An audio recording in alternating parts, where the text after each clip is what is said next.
மனதளவில் பார்த்தீங்கன்னா ஒரு ஒரு தேக்கம், ஒரு தேக்க நிலை, அதாவது மனதில் மிகப்பெரிய அளவில் அழுத்தங்கள், பொருளாதார வகையில் முன்னேற்றங்கள் இருக்கும். நினைக்கவே முடியாத உங்கள் முயற்சிகள் வெற்றி பெறும். மனைவி வீட்டார்னால வரக்கூடிய தொந்தரவுகள், எஸ்பெஷலி இப்பெல்லாம் ஒரு லேட்டஸ்ட் ஃபேஷன் என்னன்னு சொன்னீங்கன்னா, மனைவியுடைய தாயாரின் மூலியமாக வரக்கூடிய பிரச்சனைகள். இந்த கடன் தொல்லையினால் அவதைப்பட்டு கொண்டிருக்கக்கூடிய அனைத்து மகர ராசி அன்பர்களுக்கும் மிகப்பெரிய அளவில் ரிலீஃப் என்பது இருக்கும். எடுத்ததெல்லாம் ஜெயிக்கிற மாதிரியான அமைப்பில் கிரகங்கள் வந்து ஒன்னொன்னா வந்து சேருது.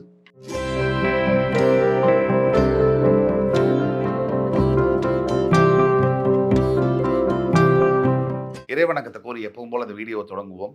வக்கரதுண்ட மகாகாய சூரிய கோடி சமப்பிரபக அவிக்னம் குருமே தேவ சர்வகாரியேஷு சர்வதா. தென்னாட்டுடைய சிவனே போற்றி, என் நாட்டவர்க்கும் இறைவா போற்றி. அன்பர்களே, நண்பர்களே, மற்றொரு புதிய காணொலியில் உங்கள் அத்துணை பேரையும் சந்திப்பதில் மிக்க மகிழ்ச்சி கொள்கிறேன். இன்று நம்ம பேசவிருப்பது மகர ராசி. இந்த மகர ராசி மகத்துவம் பெற்ற மகர ராசி. இந்த மகர ராசி அன்பர்கள் இந்த வீடியோவை முழுவதுமாக பாருங்க. உங்களோட ஃப்ரெண்ட்ஸ், ஃபேமிலிஸ் அண்ட் ரிலேட்டிவ்ஸ்க்கு ஷேர் பண்ணி, இந்த வீடியோ உங்களுக்கு பிடிச்சிருக்கிற பட்சத்தில் லைக் பண்ணி கமெண்ட் பண்ணி தயவுசெய்து சப்ஸ்கிரைப் பண்ணுங்க. மகர ராசி ஒரு நாட்டுடைய தலைவனை உருவாக்கக்கூடிய ராசி. அந்த நாட்டு பிரஜை தான் தலைவனாக மாறுகிறார்கள். ஆக மகத்துவம் பெற்ற மகர ராசி, எதிர்பாராத எதிர்காலத்தை எதிர்கொண்டு இருக்கக்கூடிய மகர ராசி அன்பர்களுக்கு எல்லா வீடியோலையும் நாம ஒவ்வொரு வீடியோவில் ஒரு நல்ல செய்தியை சொல்லணும் அப்படிங்கிற ஒரு உயர்ந்த நோக்கத்தோடு இதை சொல்றோம். பொதுமக்கள் இதை பார்த்து கொண்டிருக்கக்கூடிய விழிப்புணர்வாக, நம்ம ஊர், நம்ம வீடு, நம்ம வாசல்னா நாம தான் அதை சுத்தமாக வச்சுக்கணும். நம்ம மனசுலேருந்து, நம்ம உடம்புலேருந்து, நம்ம வார்த்தையிலேருந்து நாம தான் சுத்தமாக வச்சுக்கணும். ஆக ரொம்ப கவனமாக இருக்க வேண்டிய அவசியமும் நமக்கு இருக்கு. குப்பையெல்லாம் போடுறதுக்கு பதிலாக ஒரு சின்ன கவரில் போட்டு குப்பை தொட்டியில் கொண்டு போய் போடலாங்க. குப்பை தொட்டி இருக்கு, ஆனாலும் ஜனங்க அப்படியே போடுறாங்க. போட்டுட்டு அரசாங்கத்துக்கு மேலே பழி சொல்லி பிரயோஜனமே இல்லை. அது மாநில அரசாங்கமாக இருக்கட்டும், மத்திய அரசாங்கமாக இருக்கட்டும், எந்த நாடாக இருக்கட்டும், எத்தனையோ திட்டங்களை கொண்டு வரலாம், எத்தனையோ மிஷின்களை வச்சு கிளீன் பண்ணலாம், என்ன வேணா பண்ணலாம். மறுபடி குப்பையை போடுற நம்ம ஒன்றும் பண்ண முடியாது. ஆக தயவு செய்து இந்த வீடியோவை பார்த்து கொண்டிருக்கக்கூடிய எனது ஃபாலோயர்ஸ், இந்த குப்பைகள் எல்லாம் இனிமேல் பொது வழியில் கொட்ட வேணாம்னு சொல்லி வேண்டி கேட்டுக்கொள்கிறேன். மகர ராசி எதிர்பாராத எதிர்காலத்தை எதிர்பார்த்து கொண்டிருக்கக்கூடிய மகர ராசி என்பவர்களுக்கு இந்த வீடியோ ஒரு மிகப்பெரிய அளவில் விழிப்புணர்வை ஏற்படுத்தும். மகர ராசி என்பவர்களுக்கு தற்சமயம் உள்ள கிரக நிலைமை பல தடவை பேசிட்டோம். 2இல் சனி, 3இல் ராகு, 4இல் குரு மற்றும் 9ஆம் பாவத்தில் கேது. இதுதான் முக்கியம், இந்த 4 கிரகங்களுடைய அமைப்பு. மகர ராசி என்பவர்களுக்கு ஏப்ரல் 30ஆம் தேதி வரை சற்று பின்தங்கிய பலன்கள் இருக்கு. இந்த ஆண்டு ஏப்ரல் 30க்கு பிறகு மகர ராசி என்பவர்களுக்கு மிகப்பெரிய ஏற்றங்களை பார்க்க முடியும். ஒரு எடுத்துக்காட்டுக்கு பிறகு குரு பெயர்ந்து மேஷத்திலிருந்து ரிஷபத்திற்கு வரும்போது மகர ராசி என்பவர்களுக்கு எதிர்பாராத திருப்பங்கள் வரும். தற்சமயம் மகர ராசி என்பவர்களுக்கு ஜென்ம ராசியிலே விட்டு சனி பகவான் கும்பத்திற்கு போனா கூட மகர ராசி என்பவர்களுக்கு மனதளவில் பார்த்தீங்கன்னா ஒரு ஒரு தேக்கம், ஒரு தேக்க நிலை, அதாவது மனதில் மிகப்பெரிய அளவில் அழுத்தங்கள், கவலைகள். ஏன்னா சனி விட்டுட்டு போன காயங்களும் தழும்புகளும் ஏராளமானவை. அதுல இந்த ரிப்பேரே ஆக முடியாத சில காயங்களும் இருக்கு, தழும்புகளும் இருக்கு. வாழ்க்கையில சில விஷயங்களை சரி செய்ய முடியும். பணம் விட்டுட்டா சம்பாதிச்சிடலாம் சார், பிரச்சனை இல்லை. அதான் பணம் விட்டுட்டு போற, பணம் இல்லாம அதை விட்டுட்டு போற காயங்களும் தழும்புகளும் மாற்றவே முடியாது. பணத்தை சம்பாதிச்சிடலாம், அந்த பணத்தினால வரக்கூடிய பாதிப்பை மாற்ற முடியாது. ஒரு எடுத்துக்காட்டுக்கு, ஒரு மருத்துவ செலவு இருக்கு, போய் பணம் சம்பாதிக்கணும், மருத்துவ செலவு வேணும். அந்த நேரத்தில் அந்த காசு இல்லைன்னு சொன்னா அந்த உடல்ல சில வியாதிகள் அதிகமாயிடுது. திருப்பி பணம் கிடைச்சா அதை மாற்ற முடியுமா? முடியாது. ஒரு குழந்தை இருக்கு, ஒரு 5ஆம் கிளாஸ் படிக்கணும், 10 வயசுல தான் 5ஆம் கிளாஸ் படிக்க முடியும். அந்த நேரத்தில் பணம் இல்லை. 25 வயசு ஆகும்போது 25,000 கோடி வச்சிருக்கேன், இப்போ 5ஆம் கிளாஸ் படிக்கிறேன்னு சொன்னா படிக்க முடியுமா? முடியாது. அதே மாதிரி நல்ல வயசுல ஆரோக்கியம் உடம்புல இருக்கும்போது சின்ன வயசுல நிறைய சாப்பிடலாம், என்ன வேணா சாப்பிடலாம், கல்லும் கரையும். அதே ஒரு 50 வயசுல போயிட்டு டயபெட்டிஸ், அது ஹார்ட் ப்ராப்ளம் எல்லாம் இருக்குன்னு சொன்னா அப்போ 50 கோடி வச்சிருந்து போய் ஒரு சின்ன குலாப் ஜாமுன் கூட நீங்க வாங்கி சாப்பிட முடியாது. காரணம், அது பணம் விட்டு போகின்ற அந்த கான்சிக்வன்ஸ், அந்த காயங்களும் தழும்புகளும் அதோடைய வீரியம் அதிகம், அதை ஏற்படுத்தக்கூடிய பாதிப்புகள் அதிகம் பணம் இல்லாம. ஆக அந்த பணம் என்பது ஏப்ரல் 30ஆம் தேதிக்கு பிறகு மகர ராசி அன்பர்களுக்கு மிகப்பெரிய அளவில் பொருளாதார வகையில் முன்னேற்றங்கள் இருக்கும். 9ஆம் சிறப்பு பார்வையாக குரு பகவான் உங்கள் ராசியை பார்க்கும் பொழுது நினைக்கவே முடியாத உங்கள் முயற்சிகள் வெற்றி பெறும். எப்பவுமே வள்ளுவன் வாக்கு தான், முயற்சி திருவினையாக்குங்கிற மாதிரி, தெய்வத்தால் ஆகாதினும் முயற்சி தன் மெய்வருத்த கூலி தரும் அப்படிங்கிற சொல்லு வாக்கிற்கிணங்க நீங்க பார்த்தீங்கன்னு சொன்னா 9 கிரகம் இருக்கு, 6 கிரகம் உச்சம் சார், என்ன சார் பண்றீங்க அப்படின்னு சொன்னா ரொம்ப அமைதியா சார் பிச்சை எடுத்துட்டு இருக்கேன் சார் அப்படின்னு சொல்லுவார். காரணம் என்னன்னா 6 கிரகம் உச்சம் இல்லை, எல்லா கிரகமும் நல்லா இருந்தா கூட சோபா மூடிட்டு உள்ள போர்வையை போத்திட்டு படுத்துருந்தான்னு சொன்னா ஒரு கிரகம் கூட வேலை செய்யாது. அப்ப நாம போய் வேலை செய்யணும், வேலை செஞ்சா தான் கிரகங்களும் வேலை செய்யும். நாம ஒரு அடி எடுத்து வச்சா ஆண்டவன் 9 அடி முன்னாடி எடுத்து வச்சுட்டு வருவாருங்கிற மாதிரி மகர ராசி நண்பர்கள், நான் சொல்லி உங்களுக்கு தெரிய வேணுங்கிற, நீங்களே உழைக்கக்கூடிய ஆளுங்க, வைராக்கியம் மிக்க என் அன்பு மிக்க மகர ராசி நேயர்கள் நிறைய முயற்சிகளை செய்ய வேண்டும். ஏப்ரல் 30க்கு பிறகு நீங்க எடுக்கக்கூடிய அத்துணை முயற்சிகளும் கைகூடும். இரண்டாவதாக மகர ராசி நண்பர்கள் இப்போ கோத்ரூ பண்றது, சனி ஜென்மராசியை விட்டு போனா கூட உறவுகள்னால் விட்டு பிரிந்த உறவுகள், அந்த பந்தங்கள், அது ஏற்படுத்தின சொற்கள், அதனால வரக்கூடிய காயங்கள், இது மறக்கவே முடியாது, மறுக்கவும் முடியாது. எத்தனை மாற்றங்கள் வந்தாலும் அதை திருப்பி பெறவே முடியாது. ஆனால் வாழ்க்கையில் ஒரு விஷயம் உண்மை, பின்னாடி பார்த்தோம் சொன்னா, பின்னோக்கி நம்ம வாழ்க்கையை பார்த்தோம் சொன்னா, ஒரு சின்ன ஆள்லேருந்து இந்த உலகத்தையே ஆட்டி படைக்கக்கூடிய தலைவர் கூட வாழவே முடியாது. நீங்க ரிஷி மூலம் நதி மூலம் அப்படிங்கிறத நம்ம பார்க்கவே முடியாது, பார்க்க கூடாது. ராமாயணத்தை எழுதிய வால்மீகி யாரு? ஒரு வழிப்பறி கொள்ளக்காரன், திருடுத்தனம் பண்ணிட்டு இருந்த ஒரு ஆள், அவர் தான் ராமாயணத்தை எழுதுறாரு. வியாசர் யாரு? அவருடைய சரித்திரத்தை படிங்க, அவர் செய்த தவறுகள் உங்களுக்கு புரியும். ஆக மகாபாரதத்தை எழுதிய வியாசராக இருக்கட்டும், ராமாயணத்தை எழுதிய வால்மீகியா இருக்கட்டும், எவ்வளவு பேரா, மகாத்மா காந்தியா கூட இருக்கட்டும், தன்னுடைய சுயசரிதையில அவரை எழுதியிருக்காரு. என்ன எழுதியிருக்காரு?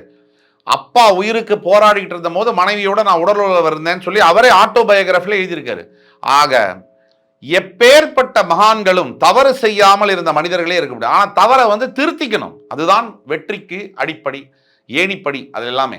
ஆக மகர ராசி என்பர்கள் உறவுகளினால் வந்த காயங்கள், அவர்கள் பேசின வார்த்தைகள், உங்களுக்கு ஏற்பட்ட இந்த பாச பந்த போராட்டத்தில் உங்களுக்கு ஏற்பட்ட தோல்விகள், இதை மறக்கவும் முடியாது, காயங்களை மாற்றவும் முடியாது. ஆனால் நீங்கள் என்ன பண்ணலாம்? முன்னோக்கி செல்ல வேண்டும். எல்லா உறவுகளிலும் ஏத்தமும் இருக்கணும், இறக்கமும் இருக்கணும், இருந்தால் தான் உறவு. ஆக மகர ராசி என்பர்கள் உறவுகள்னால் அவஸ்தப்பட்ட மகர ராசி என்பர்கள் இந்த 7.5 சனினால கரட்டி இருக்கும் எல்லாரையுமே. ஃபார் எக்ஸாம்பிள் ஒரு வீட்டில் எடுத்தீங்கன்னு சொன்னால், பாசமான அப்பா அம்மா, அதுக்கு ஒரு பையன் பொண்டாட்டி வருவாங்க, புயல் மாதிரி உள்ள பூந்து அந்த குடும்பத்தை ஒரு ஆட்டு கலக்கி தூக்கி அடிச்சிருவாங்க அப்பா அம்மாவை. இது ஒரு வகையான இந்த உறவுகளில் ஏற்படக்கூடிய சிக்கல்கள் மகர ராசிக்கு ஏற்பட்டிருக்கு.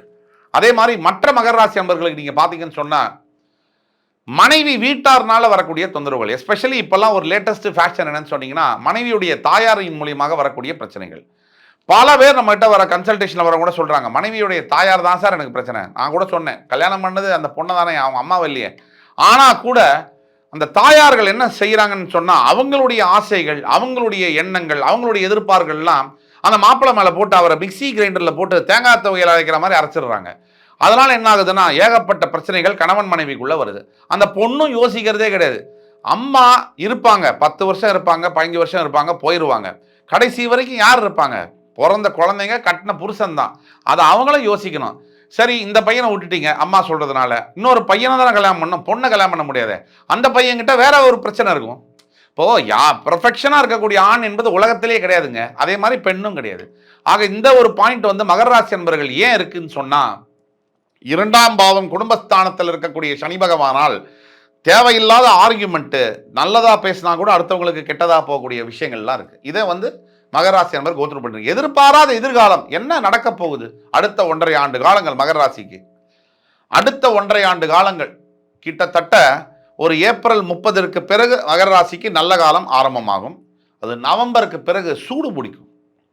அதாவது சூடு பிடிக்கும்னு சொன்னால், ஏப்ரலுக்கு பிறகு தொடங்கக்கூடிய காரியங்கள் நவம்பருக்கு பிறகு, எஸ்பெஷலி இந்த கடன் தொல்லையினால் அவதைப்பட்டு கொண்டிருக்கக்கூடிய அனைத்து மகர ராசி அன்பர்களுக்கும் மிகப்பெரிய அளவில் ரிலீஃப் என்பது இருக்கும்.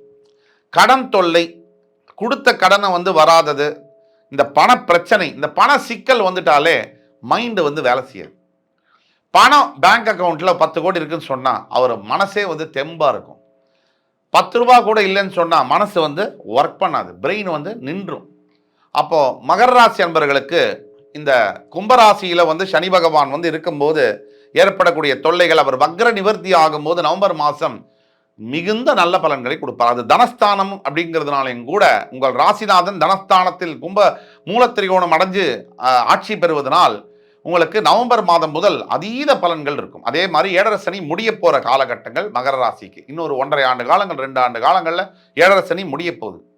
அப்போ மகர ராசிக்கு முடியும் போது அதாவது தொல்லைகள் எல்லாம் அந்த பண பிரச்சனைகள் எல்லாம் நீங்கி சடனாக பார்த்தீங்கன்னா பண வரவு என்பது அதிகரிக்கும், பொருளாதார வரவு அதிகரிக்கும். அதே மாதிரி எதிர்பாராத எதிர்காலத்தில் நீங்கள் இன்னொரு விஷயம் பார்த்தீங்கன்னு சொன்னால் வெளிநாட்டில் வேலை தேடிக்கொண்டிருக்கக்கூடிய மகர ராசி என்பவர்களுக்கு இதைவிட ஒரு நல்ல காலம் என்பது சொல்லவே முடியாது. உள்ளூர்லேயே வேலை கிடைக்காத ஒரு ஆளுக்கு வெளிநாட்டில் வேலை கிடைச்சுன்னு சொன்னால் அவரோட சந்தோஷத்தை அளவிட முடியுமா? கவுடமணி கூட சொல்வார் இல்லையா, 15 லட்சம் லாட்ரி டிக்கெட்டில் விழுந்துருச்சு ஹரியானா லாட்ரியில். அந்த மாதிரி லாட்ரி டிக்கெட் விழக்கூடிய நேரம் தான் மகர ராசி அன்பர்களுக்கு. ஆக எதிர்பாராத வெளிநாட்டில் நல்ல வேலை, நல்ல வேலை வாய்ப்பு, தங்குற இடம், நல்ல சாப்பாடு இதெல்லாம் கிடைக்கக்கூடிய வாழ்க்கையை மாற்றக்கூடிய அளவில் சில நிகழ்வுகள் எதிர்பாராத எதிர்காலத்தை கொடுக்கும். அதே மாதிரி 3வது விஷயம் என்னன்னு பார்த்தீங்கன்னா மகர ராசி என்பவர்களுக்கு பிஸ்னஸ் ஆரம்பிக்கணும்னு நினைக்கிறவங்களுக்கு ஒரு ஹோட்டல் பிஸ்னஸ், ஒரு 2 வீலர் மெக்கானிக் ஷாப்பு, மெட்டல்ஸ் சம்பந்தப்பட்ட பிஸ்னஸ், மேனுஃபேக்சரிங் சம்பந்தப்பட்ட உற்பத்தி சம்பந்தப்பட்ட நிறுவனங்கள், ஷேர்ஸ் சம்பந்தப்பட்ட நிறுவனங்கள், அதே மாதிரி டெக்ஸ்டைல்ஸ் சம்பந்தப்பட்ட நிறுவனங்கள், விவசாயம் சார்ந்த பொருள்களை விற்பனை செய்வது, ரியல் எஸ்டேட் துறை போன்ற நிறுவனங்கள், அரசியல் பதவிகளை எதிர்பார்த்து காத்திருக்க கொண்டிருக்கக்கூடிய அனைத்து மகர ராசி அன்பர்களுக்கும் வரக்கூடிய 1.5 ஆண்டுகள் என்பது ஒரு பொற்கால ஆண்டாக இருக்கும். எப்படின்னு கேட்டீங்கன்னா மெதுவாக உங்கள் ஏழரை சனி மூவ் ஆகிறாரு. தவிர 5ஆம் பாவத்தில் இருக்கக்கூடிய குரு சிறப்பு 9ஆம் பார்வையாக உங்கள் ராசியை பார்க்க போகிறார். 3ஆம் இடத்தில் இருக்கக்கூடிய ராகு உபஜயஸ்தானம், முயற்சிகளை கொடுக்கக்கூடிய ஸ்தானத்தில் ராகு இருப்பதனால் எடுத்ததெல்லாம் ஜெயிக்கிற மாதிரியான அமைப்பில் கிரகங்கள் ஒன்னொன்னா சேருது. அதுதான் அதை இயற்கையும் விதியும் தரக்கூடிய பரிசுகள். சார் இதெல்லாம் கொடுத்துட்டாங்க, நாம் என்ன பண்ணுவோம்? ஏசி ரூமில் போய் பெட்டில் அழகாக டிவியை பார்த்துட்டு படுத்துருவோம் அப்படின்னு படுத்தீங்கன்னு சொன்னால் ஒரு விஷயமும் கூட நடக்காது. இதெல்லாம் நடக்கும்போது நாம் இப்போ தான் இன்னும் சுறுசுறுப்பாக இன்னும் நம்மளோட உழைப்பை நம்மளுடைய முயற்சியை எடுத்து செய்யணும். அப்படி செய்யும் போது தான் நமக்கு நாம் எடுக்கக்கூடிய முயற்சிகளில் இமாலய வெற்றிகளை தரக்கூடும். இது ஒன்று. 4வது மேஜர் பாயிண்ட், கல்யாணமே நடக்கலை சார் இது வரைக்கும் மகர ராசிக்கு அப்படின்னு 30 வயசுக்கு மேலே ஆச்சு சார், 35 வயசு ஆச்சு சார், 38 வயசு ஆச்சு சார், 42 வயசில் கூட கல்யாணம் ஆளான்னு அழுதுட்டு வராங்க என்கிட்ட. நான் கூட சொன்னேன் சார் நல்ல விஷயம் தானே விட்டுருங்க சார் என்ன. ஆனால் அவங்க அதை என்னன்னா அவங்களுக்கு கல்யாணம் பண்ணணும், ஏன்னா கல்யாணம் பண்ணவங்க வெளியில் வரணும்னு நினைக்கிறாங்க, பண்ணாதவங்க உள்ளே போகணும்னு நினைக்கிறாங்க. இதுதானே இயற்கையுடைய நியதி. அப்போ அந்த மாதிரி இருக்கக்கூடிய மகர ராசி என்பவர்களுக்கு கல்யாணம் என்பது கண்டிப்பாக வரக்கூடிய ஒரு 1.5 ஆண்டுகளில் கண்டிப்பாக திருமணம் நடக்கக்கூடிய யோகங்கள் நடைபெறுகிறது. அப்போ மகர ராசி என்பவர்களுக்கு எதிர்பாராத எதிர்காலம் நினைச்சே பார்க்க முடியாத அளவுக்கு அழகான பெண்ணை திருமணம் செய்யுது. நாம கொஞ்சம் சுமாராக இருந்தால் கூட அழகான பெண் கிடைக்கிறது. இந்த காலத்தில் பொண்ணே கிடைக்க மாட்டேங்குது, அது வேற விஷயம். அதில் அழகான பொண்ணு வேற கிடைக்கணும்னா இது உண்மையிலே ஹரியானா லாட்டரியில் ஜெயிக்கிற மாதிரி தானே. அந்த மாதிரி ஒரு விஷயம் நடக்க போகுது. இன்னொரு விஷயம் என்னன்னா மகராசி பெண்களுக்கு அழகான ஆணை திருமணம் செய்வது. நீங்கள் சுமாராக இருந்தால் கூட ஹேண்ட்ஸமாக இருக்கக்கூடிய ஒரு பர்சனாலிட்டியை நீங்கள் கல்யாணம் பண்ணக்கூடிய யோகம். அதே மாதிரி அவர் நல்ல மனிதராகவும் இருக்கிறதுங்கிறது ஒரு ஜாக்பாட் லாட்டரி தானே. ஒரு அழகாக இருக்கிறவங்க நல்ல குணத்தோடையும் நல்ல அறிவோடையும் நல்ல ஒரு வேலையிலையும் நல்ல ஒரு பண வசதியோடையும் இருக்கிறதுங்கிறது எல்லாம் அமைஞ்சு வரும் இல்லையா. அந்த மாதிரி அமைந்து வரக்கூடிய ஒரு நல்ல காலம் இது. ஆக எதிர்பாராத எதிர்காலத்தை கொடுக்கக்கூடிய அத்தனை அம்சங்களும் இந்த வரக்கூடிய 1.5 ஆண்டுகளில் மகர ராசி அன்பர்களுக்கு இருக்கிறது. அதே மாதிரி நீங்க என்ன செய்யணும்னு சொன்னா 9ஆம் பாவத்தில் கேது இருக்கிறதுனால நீங்க முயற்சிகளை எடுத்து வைக்கும் போது பட்டுன்னு நடக்காது. தடைகள் வரும், தாமதம் வரும், தேவையில்லாத மூட்டைப்பூச்சியெல்லாம் தடுப்பாங்க. இப்போ நம்ம ஊரில் பார்த்தீங்கன்னா பெரிய பெரிய ஆள்லாம் ஒரு பெரிய விஷயத்தை கூட சாதாரணமாக விட்டுட்டு போயிடுவாங்க. நடுவில் இருக்கிற அல்லக்கைகள், இந்த மூட்டைப்பூச்சிகள் ஏற்படுத்தக்கூடிய தொல்லைகள் அதிகமாக இருக்கும். இது எல்லாரும் கோத்ரூ பண்ணியிருப்பீங்க. அப்படி இல்லாமல் மகர ராசி என்பவர்களுக்கு இந்த ஆண்டு வரக்கூடிய தடைகள் இருந்தாலும் கூட நீங்கள் கொஞ்சம் நிதானத்தோட, கொஞ்சம் பொறுமையோட, கொஞ்சம் வேகத்தோட சேர்ந்த விவேகம் இதுவும் இருக்கும் போது, அதே மாதிரி நீங்கள் லக்ஷ்மி நரசிம்ம பெருமாள் அவருக்கு மிளகும் உப்பும் தானம் செய்யும் பொழுதும் உங்களுக்கு மிகப்பெரிய அளவில் வாழ்க்கையில் முன்னேற்றங்கள் வரும். கண் திருஷ்டிகள் விலகி நீங்கள் பட்ட கஷ்டங்கள் எல்லாம் உங்களை விட்டு விலகி, அதே மாதிரி உங்களுக்கு எதிர்காலத்தில் நினைத்து பார்க்க முடியாத அளவிற்கு அருமையான பொற்காலங்கள் சேரும். நீங்கள் நினைத்தது நடக்கும், நடந்தது ஜெயிக்கும் என்று கூறி என் அன்புமிக்க மகர ராசி நேயர்களே, உங்களை எல்லாம் மறுபடி வந்து சந்திக்கும் வரை உங்களிடமிருந்து விடைபெறுவது உங்கள் சுபாஷ் பாலகிருஷ்ணன். நன்றி, வணக்கம், வாழ்க வளமுடன்.